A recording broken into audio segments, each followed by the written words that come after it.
Bienvenue pour une émission spéciale consacrée à l'emploi, normal me direz-vous, puisque le CDH gère cette compétence à la fois au niveau fédéral, en région wallonne et en région bruxelloise, à découvrir 3 exemples concrets d'aide aux demandeurs d'emploi. Et on commence par l'échelon national avec les coopératives d'activité imaginées par la ministre de l'Emploi Joëlle Milquet. Le principe est simple, créer son entreprise sans perdre pour autant ses allocations de chômage.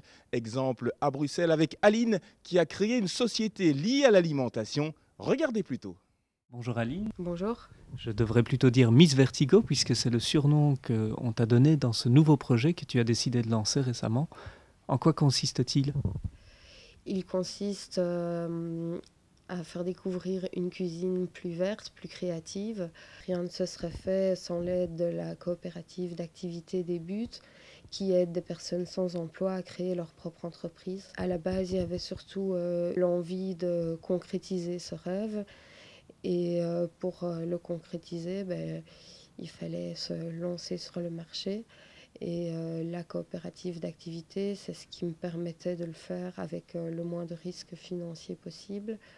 Et ça me permet pendant 1 an et demi de tester mon entreprise et de voir si le projet est viable ou pas. Pendant ces 18 mois, on bénéficie d'allocations de chômage à laquelle il peut y avoir un petit complément si ça fonctionne bien. Et au bout d'un an et demi, alors, si le projet est viable, à ce moment-là, on peut se lancer comme indépendant. Joëlle Milquet, en ces temps de crise, l'emploi est fortement touché, on le sait. C'est pourquoi vous avez pris des mesures pour permettre aux demandeurs d'emploi de lancer leur propre projet sans prendre les risques d'indépendants. Vous pouvez nous dire en quoi ça consiste exactement ?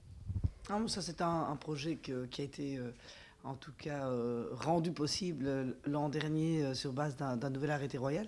Ça permet en fait à des personnes qui sont chômeurs depuis un certain temps de pouvoir oser se lancer dans une activité d'indépendant, mais en étant vraiment préparés dans le cadre d'une coopérative d'activité, en étant formés et surtout en ayant la capacité pendant 18 mois, s'ils le souhaitent, de garder l'allocation de chômage, ce qui leur permet de lancer leur petite activité. Bon, au départ, on sait bien qu'on ne reçoit pas nécessairement beaucoup de revenus, mais avec le filet de sécurité, de garder l'allocation de chômage, ce qui est évidemment un grand avantage pour les personnes qui se lancent. Alors ça peut permettre aux jeunes de lancer leur projet. On sait que l'emploi des jeunes doit être particulièrement préservé en ces temps de crise. Quelles mesures vous avez prises pour ce budget 2010 afin d'y parvenir ? Alors c'est vrai que ce budget, pour moi, il était essentiel de pouvoir prévoir des montants importants pour faire une 3e phase de mesures pour l'emploi. On a pris les mesures dans le cadre du plan de relance, on a pris les mesures anti-crise. Et on voit que la Belgique, grâce à toutes ces mesures, est un des pays qui s'en sort le mieux dans son augmentation de chômage, qui est bien moins importante que dans la zone euro. On a les mesures de chômage économique, on a augmenté les indemnités, donc on a pris toute une série de mesures. Maintenant, on se rend compte qu'évidemment arrive le choc de l'emploi et que ça touche surtout les jeunes. Parce qu'ils arrivent sur le marché du travail, ils ont beaucoup moins de débouchés. Donc je viens de prendre une mesure très forte, une sorte de plan d'embauche des jeunes, qui permet en fait à tout employeur qui engage un jeune de moins de 26 ans qui a un diplôme de l'enseignement secondaire de recevoir vraiment en cash 1 000 €, ce qui est en fait l'activation de l'allocation de chômage, en diminution du coût du travail que ce jeune va occasionner. Autrement dit, on rend très très attractif pour les employeurs d'aller chercher des jeunes demandeurs d'emploi qui ont un diplôme d'enseignement secondaire mais pas plus, pour en tout cas entrer à moindre coût pendant une période de 2 ans. On a fait ça pour l'année 2010 et 2011, qui sont les 2 années touchées par la crise. Après le fédéral, place à la région wallonne où la politique de l'emploi et de la formation est gérée par le ministre André Antoine. Direction Jean Blou avec Caroline Dejas qui veut créer son entreprise et elle bénéficie du soutien du Forum pour définir son projet. Je m'appelle Caroline Dejas et j'ai en projet de développer mon propre business, d'ouvrir ma propre boîte. Et c'est venu effectivement par une vraie envie profonde d'être entrepreneur. J'ai travaillé quelques années après mes études dans le commerce et je viens de terminer une formation en commerce international avec l'AWEX. En collaboration avec le Forum. Et grâce au plan Marshall, j'ai pu partir quelques mois à l'étranger. D'une part, ça a pu me permettre de développer mes connaissances en anglais. Et c'est vrai que mes connaissances en commerce n'en sont que meilleures maintenant. Depuis quelque temps, c'est vrai que je réfléchis vraiment à la meilleure manière pour développer ce business. Et j'ai eu l'occasion d'avoir l'aide effectivement du Forum d'une part et d'une coopérative d'entreprise qui me permet de penser mieux mon projet. Je suis en formation ici pendant quelques semaines pour pouvoir trier mes idées et voir un petit peu la manière de faire pour développer au mieux mes capacités, mes compétences. Vous êtes le nouveau ministre de l'Emploi pour la région wallonne. Quelles sont vos priorités ? Il y aura des ruptures notamment pour l'encadrement, l'accompagnement des demandeurs d'emploi. Je souhaite que dorénavant, il y ait un coach unique, un référent unique. Lorsque vous allez vous inscrire au Forum, vous n'aurez plus affaire qu'à une seule et même personne pendant tout votre parcours de recherche d'emploi, que ce soit pour établir votre profil, pour rechercher des formations, pour vous offrir des stages. Une seule personne s'occupera de vous tout au long de votre parcours au sein du Forum. Deuxième modification, c'est donner la chance à des jeunes notamment de s'essayer à différents métiers, 4 métiers sur le mois, pour poser le bon choix en matière de formation, pour vérifier si le métier que l'on a choisi, que l'on voudrait exercer, correspond bien à ses capacités physiques et intellectuelles, correspond bien à sa propre volonté. C'est une opération 4 métiers sur le mois.